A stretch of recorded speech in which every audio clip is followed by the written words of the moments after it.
Hello everyone, good morning, welcome back to my channel. তো আজকে ঝটাপট করে রান্না বসিয়ে দিলাম। আজকে সেরকম কিছু রান্না নেই, একদম সিম্পল আজকে লাঞ্চ করা হয়েছে, কারণ আমার হাজব্যান্ডের গরমে এত অসহ্য হয়ে গেছে, তাই জন্য ও বলেছে আজকে শুধু ডাল আলু সিদ্ধ ভাত খাবে। এলাম ভালো কথা, খা, আমারই কম রান্না করতে হবে। তো যাই হোক, এখানে আমি ঝটাপট করে লাঞ্চটা রেডি করে নিচ্ছি। একদিকে ভাত আর এদিকে ডাল সিদ্ধ বসিয়ে দিলাম, আর এদিকে আমি আলু ছুলছি সিদ্ধ দেবো বলে। সেরকম কিছু রান্না করব না বলে আমি কালকে রাতে কিছু কাটাকুটি করেও রাখিনি। তো ঝটাপট করে এখানে পেঁয়াজ কাটছি, আলু সিদ্ধ মাখবো। অ্যাকচুয়ালি আলু সিদ্ধ না, মানে আলু চোখা করব তার জন্য। আর এখানে এই যে লাউ দিয়ে ডাল করেছি, আর এখানে বেগুন ভাজা করছি।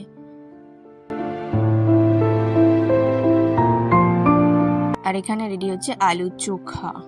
বেশ দেখতে কিন্তু সুন্দর লাগছে, আর খেতেও দারুণ হয়েছিল, বেশ ঝাল ঝাল, একদম পারফেক্ট। আর এখানে আমি ওর লাঞ্চটা প্যাক করে দিচ্ছি, অনেকটা লেট হয়ে গেছিলো, তাই ওকে তাড়াতাড়ি ব্যাগে ভরেও দিলাম। আর এখানে এটা হচ্ছে আমার ননদের মেয়ে। কবিতা বল, একটা কবিতা বল। আরে তুই কবিতা জানিস না, ছড়া জানিস না? ছড়া বল, ছড়া বল। হ্যাঁ,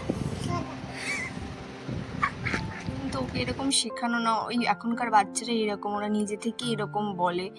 তো যাই হোক, এখানে আমি রেডি টেডি একটু দোকানে যাব। তো বললামই যেহেতু আজ একদম সিম্পল লাঞ্চ করেছি, তাই জন্য ভাবলাম সন্ধ্যেবেলা ভালো কিছু বানানো যাক, তাই জন্য চাউমিনের প্যাকেট আছে নিয়ে যাচ্ছি, ভালোভাবে চাউমিন করবো।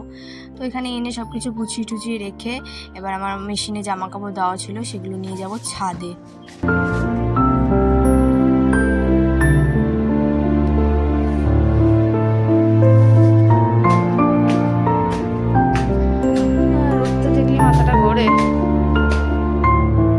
জামা কাপড়গুলো মেলে তাড়াতাড়ি নিচে যাব। এখন আমার ঘর মোছা বাকি, ঘরটার মুছে তারপর তাড়াতাড়ি যাবো স্নান করতে। আজকে তাড়াতাড়ি হয়ে গেছে সব কিছু, তো বেশি আর লেট করব না।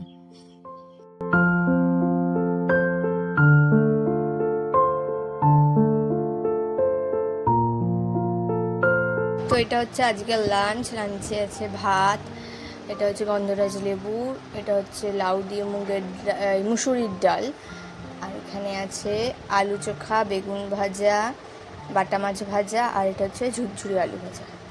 তো আজকে একদম সিম্পল লাঞ্চ করা হয়েছে। আমার হাজব্যান্ডের মাছ এইসব খেতে খেতে আর ভালো লাগছে না, তো ও আজকে বলেছে শুধু আজকে আলু সিদ্ধ ডাল ভাত খাবে। ভালো কথা।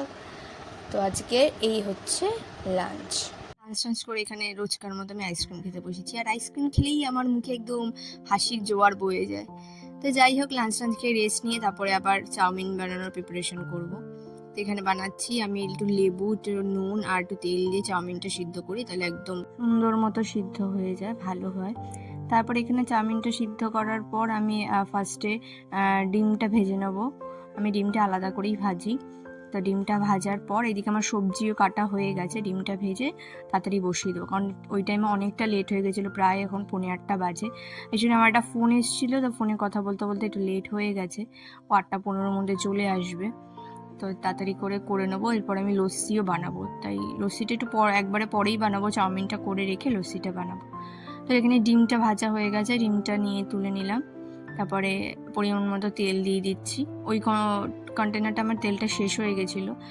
তারপরে এখানে আমি ডাইরেক্ট তেলের মধ্যেই একটুখানি রসুন কুচি দিয়ে দিলাম।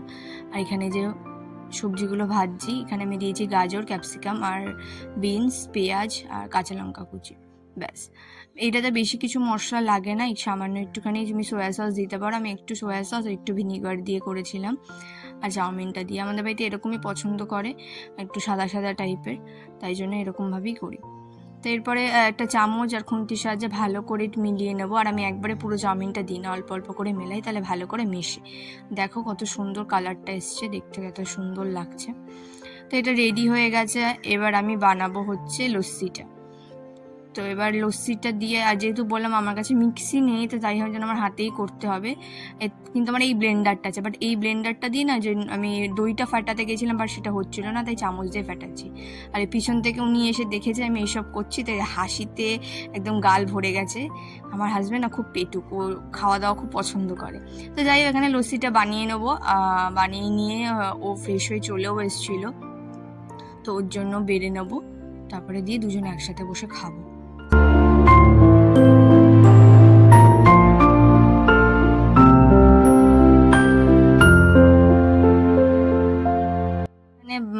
আমি বেড়ে নিয়েছি, তারপর একটু স্যালাড দিয়ে দেবো। স্যালাড মানে একটু পেঁয়াজ কুচি, শশা কুচি আর একটু কাঁচা লঙ্কা কুচি। আমাদের বাড়িতে এরমভাবেই ভালোবাসে, তাই এরমভাবেই করা হয়। আর ও যেহেতু সস খায় না, তাই ওকে সস দেবো না, বাট আমারটাতে আমি সস নেব। এখানে আমার বাড়া হয়ে গেছে একদম, এবার ওকে গিয়ে দিয়ে আসি, তারপরে আমি আমারটা নেব। তো এবার বসেছি খেতে, খেয়ে দেখি বেশ সুন্দরই হয়েছে, বেশ ঝাল ঝাল, একটু যেহেতু ভিনিগার দিয়েছি বেশ সুন্দর ফ্লেভার ছিল, আর রসুনের ফ্লেভারটাও ভালো ছিল, আর লস্যিটা তো দারুণ হয়েছিল। তো যাই হোক, খাওয়া দাওয়া কমপ্লিট করলাম, আর দেখতেও বেশ সুন্দর হয়েছে। তো ভিডিওটা এইটুকুনি রাখলাম, তোমাদের সাথে দেখা হচ্ছে আবার কালকে। সবাই ভালো থেকো, সুস্থ থেকো, বাই বাই।